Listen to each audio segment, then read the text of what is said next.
ये सड़क पर चल रहा हाई वोल्टेज सियासी ड्रामा, ये विरोध के प्रतीक के रूप में जलती हुई मोमबत्ती है। ये सत्ता के खिलाफ गूंजती आवाजें। ये सब हाथरस के निर्भया को इंसाफ दिलाने के लिए है। और इन सबके बीच जरा याद कीजिए जलती चिता की तस्वीरों को, वो तस्वीरें जिनमें रात के अंधेरे से ज्यादा हालात के अंधेरे में खींचकर घसीटकर राख कर दिया गया इंसानियत को, वो तस्वीरें जिनमें शर्मिंदगी का पूरा संसार छाया हुआ था हाथरस के आकाश में, वो तस्वीरें जिन्हें देखने वालों ने भी कहा कि ये जो अंतिम संस्कार था ये भी तो एक बलात्कार था। हाथरस की बेटी के साथ हुई कथित दरिंदगी ने देश को हिला दिया। साथ ही योगी सरकार को घेरने के लिए खाली बैठे विपक्ष को भी एक मौका दे दिया। ऐसा नहीं है कि इस मामले में योगी सरकार ने कोई गलती नहीं की। हम आपको बताने जा रहे हैं योगी सरकार की वो 5 गलतियां जो सरकार ने अगर ना की होती तो विपक्ष बैकफुट पर होता। पहली गलती, मामला दर्ज करने में चूक।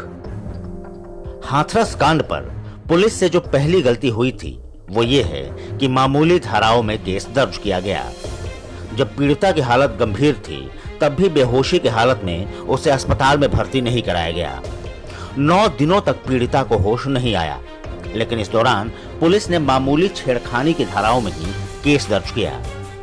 पीड़िता के परिवार वालों का आरोप है कि पुलिस ने जानलेवा हमले की धाराओं में केस तक दर्ज नहीं किया था। लड़की के बयान के बाद धाराएं बढ़ाई गई। दूसरी गलती, रेप की बात से इनकार।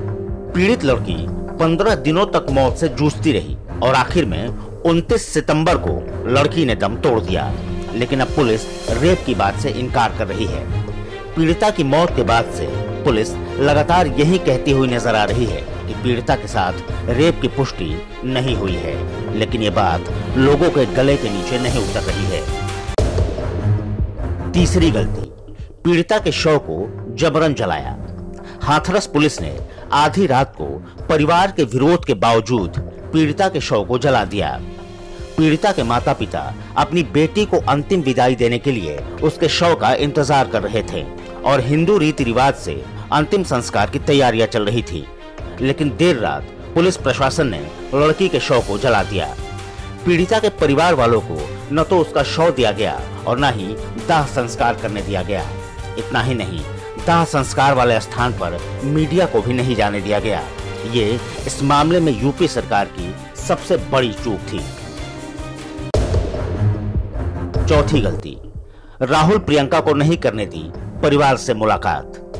गुरुवार को पीड़िता से मुलाकात करने जा रहे कांग्रेस महासचिव प्रियंका गांधी और राहुल गांधी को यूपी बॉर्डर पर ही रोक दिया गया, जिसके बाद वो पैदल चलकर आगे बढ़ने लगे, लेकिन उनको पैदल भी आगे नहीं जाने दिया गया।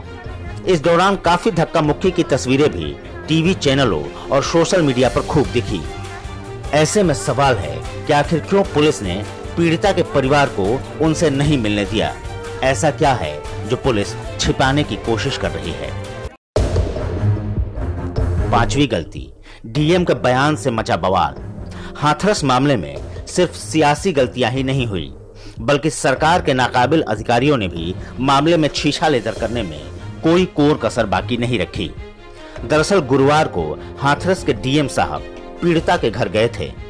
इस दौरान वो पीड़िता के परिवार को धमकी देते हुए नजर आए। वीडियो में डीएम साहब कहते नजर आ रहे हैं कि आप अपनी विश्वसनीयता खत्म मत कीजिए, मीडिया वाले चले जाएंगे, हम आपके साथ खड़े हैं। अब आपको बार बार बयान बदलना है कि नहीं, कहीं हम भी न बदल जाए। वहीं इससे पहले डीएम ने पीड़िता के परिवार वालों को दिए जाने वाले मुआवजे पर भी बयान दिया था, जिसको लेकर खूब आलोचना हुई थी। बहरहाल हाथरस के पीड़िता के गांव में अभी की स्थिति ये है कि पुलिस ने गांव को पूरी तरह से सील कर दिया है। गांव में विपक्ष के नेताओं और मीडिया की एंट्री बंद कर दी गई है। गांव वालों के अनुसार उन्हें भी बेहद जरूरी काम होने पर आधार कार्ड दिखाकर गांव से बाहर जाने और वापस लौटने की अनुमति दी जा रही है। और इधर सूबे के मुखिया ये दावा कर रहे हैं कि आरोपियों को ऐसी सजा दिलाएंगे जो नजीर बनेगा। अब देखना है कि नजीर क्या बनता है, सजा या मामले पर हो रही सियासत। Bureau report, Namami Bharat.